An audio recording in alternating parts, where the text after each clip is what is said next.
Timmy Joe reviews anything. Reviewing computer parts on YouTube. That's Woo! You gotta be pumped on that, right, Will? Computer parts! Woo! Oh yeah. What's going on, people? My name's Timmy Joe, making videos about computer parts on the internet, and we're back today revisiting the bane of my existence, the FURY NANO, which is a really awesome used value proposition for some 1440p high-end gaming. From a very tiny form factor card, and it's worth looking into because these things are littered all over eBay right now. They were probably mining cards and stuff like that, so there's a little thing to think about there. But I mean, I didn't get screwed over. Oh yeah, I did. I changed the thermal paste on this one, and then it stopped working mid-benchmark and it never worked again.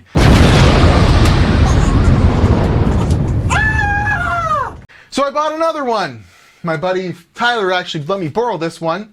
And that's why, I'm having to buy one. So that's why we're going to have to talk about our sponsor. I have a CVPN who's helping me buy another one of these by making me put ads in my videos. Thanks! But they're a wonderful VPN service that allows you to properly connect to the internet securely and stream from different locations and, public Wi-Fi. You make sure no one's stealing your nudes on your phone. Lots of reasons to grab a VPN. I know I talk about them a lot, but it's a lovely sponsor on the channel. Thank you very much. Code 2YPrivacy will get you 20% off a 2-year. It's limited time only. Things in the description. Go check them out. Thanks very much, Privacy. You guys are awesome. So yeah, that's why we have a FURY here and one running time spy back there. So essentially, these are very cheap. In fact, you can get them for between $120 to $150. And that might not sound so crazy until you think about, well, that's what the going rate for used RX 580s are. Now, that's talking an 8 gigabyte model, for sure. And this has 4 gigs of HBM, very high bandwidth memory, but it only has 4 of those gigs. So there is a limitation here. But don't let that fool you. This is no slouch of a card. And depending on the game you play, depending on the future proofness and the money you have, if you only have a certain cash flow, this is a super good option, and it is a much faster than an RX 580 or a GTX 1060 or anything in the middle there. It's a really fast card, seriously. Pretty cool stuff, in the realm of really high end. This was a $650 graphics card back in the day. So I actually got to complete all my benchmarks, and I'm very impressed with the performance on this. So we're going to hop over to the other side of the room. We're going to look through some slides as we always do, and I'm going to give you some information on this card now that I finally got all the benchmarking done. And yeah, I'm wearing a 100,000 subscriber shirt. My buddy bought it for me. Thanks, Ryan. And thanks, Tyler, for letting me borrow the original FURY that now is just going to be a set piece because it's busted and we couldn't get the money back from the eBay guy. So let's jump over there. Let's talk a little bit about how awesome this card can be and some of the pitfalls and downfalls, especially considering they're all used and probably used for mining. But you wouldn't believe the performance out of this guy at 1440p. She's pretty awesome. Whoa, okay, we have some results, we have some things and stuff. So let's go over some spectacles, because I didn't do much of that. So keeping in mind that this was a very high-end card at the time. In fact, like its big brother, the FURY X, was meant to be the competitor for the 980 Ti in 2015. Meant to be the best of the best, and it really fell short. But with the architecture that this has, and GCN and all that, when you don't try and get the absolute maximum out of their chips, they do still perform very well. And AMD always pushes them too far, because they're trying to play catch up with NVIDIA. So they had a smart thing. They went, well, this, all this R&D we put into these, how about we scale it back a little bit? And oh my God, because there's no RAM on the PCB and we can change the power delivery a little bit if it's smaller, we can make a kick-ass, low-profile, tiny little card that'll fit in so many little enclosures, and it's got near the highest of high-end specs for the time. So this was a huge hit with people. It was awesome. And then of course you could buy a Fury, which has less stream processors. This has 4096, the same as the Fury X, but it has a much lower power consumption and stuff, so it clocks everything down, although the clock speed is the same. It doesn't clock it down, it just, it doesn't have quite the power to exploit all those stream processors, but it's still, this would get to 1000 megahertz. It's supposed to boost up to that, and the Fury X would go 50 megahertz more, and I was able to get 50 megahertz on this card, 25 megahertz on the one, so you can overclock them just a tiny bit, and you could probably overclock a Fury X to like 1100 if you were lucky. And you can actually, I've had a Fury before, and you could overclock back to 1100 megahertz. Very little headroom in these things. They really max the crap out of them. But the downfall of these in today's age is that although it has very fast, high bandwidth memory on it, it's only 4 gigabytes. And that's where I think the Vegas will probably stick around for a little bit longer as a better value proposition because they have that extra memory. 4 was not enough at the time to really future-proof this thing, where I think 8 will last a little bit longer. But, although this is very fast, it's still, not able to keep up in certain aspects with even an RX 580 or a GTX 1066 gigabyte. But it is definitely faster than those cards.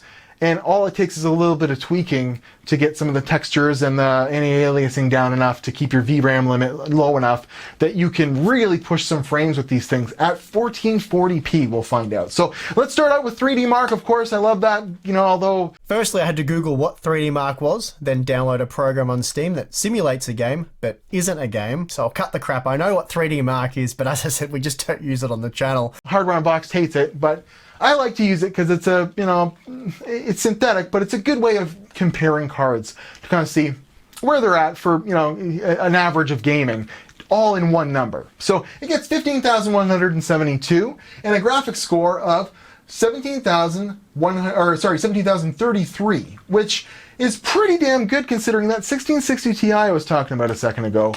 Well, it gets a almost 18,000 graphics score with the same CPU here. A much better all-around score, but you're still in the ballpark. 15,000 to 16,350, pretty damn close. So it's a pretty damn fast card considering it's 4 years old at this point, and it's still competing with a card that is $280. 1660 Ti is very, very expensive. So moving on, an RX 580 does 13,000 with a graphics score of 15,000. So you're quite far off. It's faster for sure, even though this is an RX 580 with 8 gigs of RAM. It's, whatever. So GTX 1063 gigabyte, much faster than it for sure, and has much more VRAM. So I like to bring that up because we're going to check out how much those cost in a second on eBay used and see how awesome this thing really is. So how much is a 1660 Ti? Well, it's $280, $270 to $280. And that was 400 Canadian for me. When all said and done, I paid $280 for this, shipped to my door. And the story goes, I was looking for one of these, but I'm always wary of buying stuff through eBay from the States. I always like to stick to Canada, and that really kind of increases the prices a little bit, but usually not enough to really the duties I was always worried about. I was buying stuff from the States, and I'd get a bill for 25% of what I paid for it on eBay to bring it through the border. But eBay's recently implemented a program where they pay that duties for you and they show you what they are, and you actually just pay eBay for them, and then at your door you don't have to pay anything. So this was $150, okay, or the one I bought, Tyler. And I think his was even 140 or something like that. He paid a little bit less than I ended up paying. But I bought it from California, and it showed up to my door, said and done, for $280 Canadian, which is much less than the 1660 Ti was, and even a 1660 would be, considering it's getting the 1660's, scores for sure. I don't know that for sure because I don't have one to test, but I would imagine this pretty much maxes up well with just a 1660 non-Ti, and is on the heels of a 1660 Ti. So cool stuff. So how much? There we go. American prices as low as $130, and I've even seen them for $120 on here. So you know, account for a little bit of shipping and you live in the States, this is a super good value. Crazy good value, okay? Because if you go look, you know, there's tons of them on here too, because people mind with them. And unfortunately, they're a bit older than, you know, any RX 580s or 480s you're going to be looking for. And they're, you know, there's a good chance that if someone's got a whole whack of them and they're selling them at a decent price on eBay, they were mined with. But same thing goes with an RX 580. So, you know, buyer beware, and definitely before you commit to like taking it apart or giving any feedback on eBay, run the card through like a good Firestrike stress test or something like that, and you should be fine as long as it works when you get it. I don't see there being a problem. But RX 580s, you can get the 4GB models for really cheap, like $85. But this does much better than that, for sure. And it has the same amount of VRAM, but the core on it is much faster. The GPU is much faster. But, you know, you're in the, you know, between 30 and 40, maybe $50 cheaper. But if you're getting into an 8GB, which is where I would want to get one of these things, let's see what the cheapest 8GB model is. Where are they? Where are they? 8GB, $120. So, yeah, kind of if you're comparing, you know, oranges to apples there, a faster RX 580 8GB, you know, because it's got the more VRAM compared to this is still going to win, and it's like $10 off. So you're not doing too bad. But if you're an NVIDIA fanboy, I feel sorry for you, because you're paying a minimum of $130 for a 3GB GTX 1060 these days. That's goddamn ridiculous, man. I don't really understand why NVIDIA's cards hold their value so much. It's just this stigma or something. Like, that's a craptastic card, in my opinion, to be priced at $130 used. That's pretty crazy. So I guess you guys want to see some benchmarks so we can actually see how good this thing does. So before we get into that, I did do a little bit of 1080p testing so that I could kind of see if this would be good for 1080p high refresh rate, 144 hertz. And in some esports, you know, FPS shooters, Apex Legends, you know what? It was hard with this card to get it over 100 FPS, even turning down some settings. I actually just kind of gave up. You could get it around 100 frames per second, 1080p, by putting things to pretty much a medium and the 4GB VRAM limit and everything, which was disappointing to me. But I just think that game does not like older cards in general. You know, it doesn't do as well on previous generations cards, just hasn't been optimized or something for the older generations of even NVIDIA cards, but it's especially hard on AMD cards, and that's why if you pop the 980, you know, let's say a 980, which would have 4 gigs of VRAM in there, I bet it would be easy to get 144 hertz at, you know, 144 frames a second at 1080p with that card. I would imagine so. But moving on to Fortnite, you can do it. All you have to do is you can run 1080p and turn shadows down to medium, everything else epic, and it will run over 144, you know, frames a second. No problem at 1080p. So, you know, if you're looking for a high refresh rate card for a shooter, this thing's actually a pretty good value proposition. It runs easily between 150, 200 maxed out in CSGO at 1440p.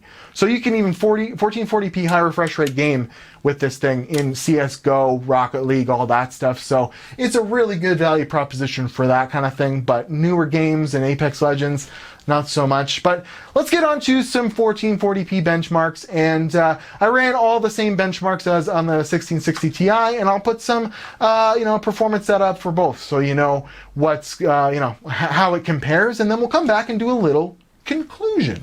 I'm going to spin the fan again and put it into the camera's lens.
alrighty. Not bad at all. I mean, it's not a 1660 Ti, but I'd wager that it would do very, very well versus a 1660, which is still, you know, quite a bit more expensive, at least $80 more expensive than you can get these for on eBay. And it's awesome, really small form factor, only needs, you know, a minimal amount of power through an 8-pin connector. Not bad at all, especially considering, you know, the age of it and stuff like that. The fact that it's, you know, competing that high on that high a level. It's much faster than an RX 580 8GB. And that's coming from someone who's had at least 6 or 7 RX 580s, and I've had the best models of them, and I've overclocked them to the 9s and Samsung memory and all that stuff. It's definitely in another league compared to an RX 580 or, you know, RX 590. It's still going to be faster than an RX 590. So there's that. And that $150 or less on eBay, you really can't go wrong.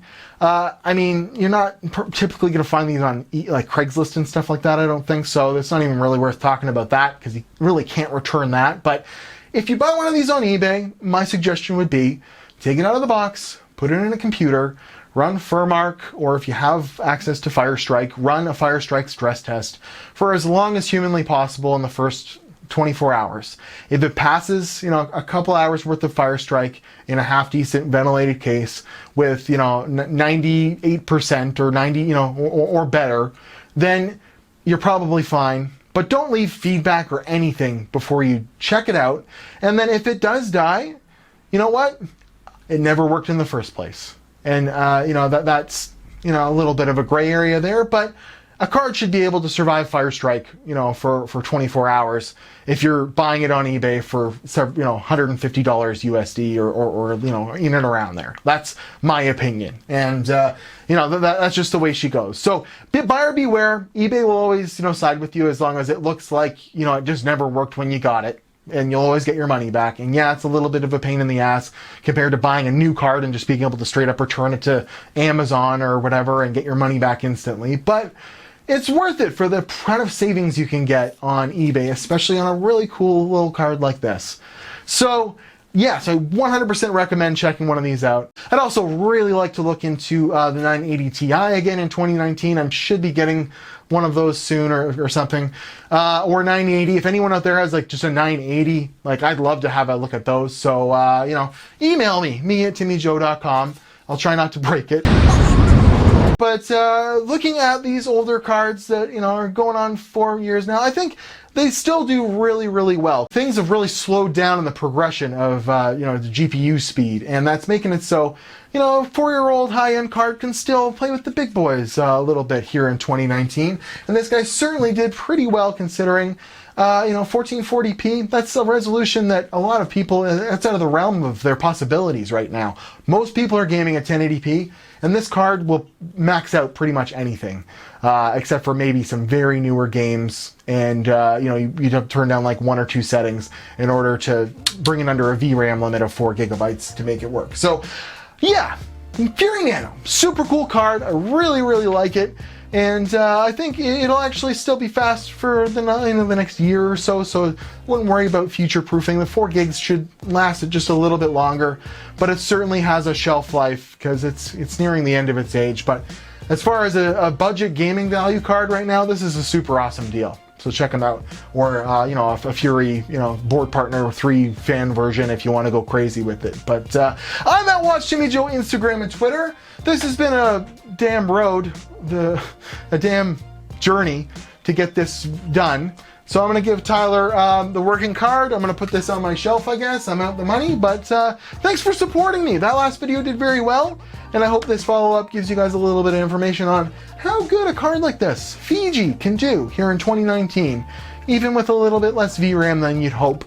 But she's still fighting, you know, still in there, still in the game, still flexing, you know, and making it happen. And 100,000 shirt. Anyways, I'm at Watch Timmy Joe, Instagram and Twitter. Buyer beware, have fun out there. You know, good luck with all your journeys. But I'm certainly hoping that that NVIDIA Super thing or Navi brings the cost of current cards down so that I don't have to promote used cards, you know, so much. It would be really nice if we could see the value proposition like Ryzen brought to CPUs somehow be brought to the GPU space. I don't think that's what Navi's gonna be, but we haven't seen the lower cards yet. You know, maybe the next tier down will be, you know, in and around the speed of this, but will be like $200. That would be super amazing, like what the RX 480 was back in the day, you know. So I'm at What's Timmy Joe, Instagram and Twitter. Here's hoping. I'll see you guys in another video.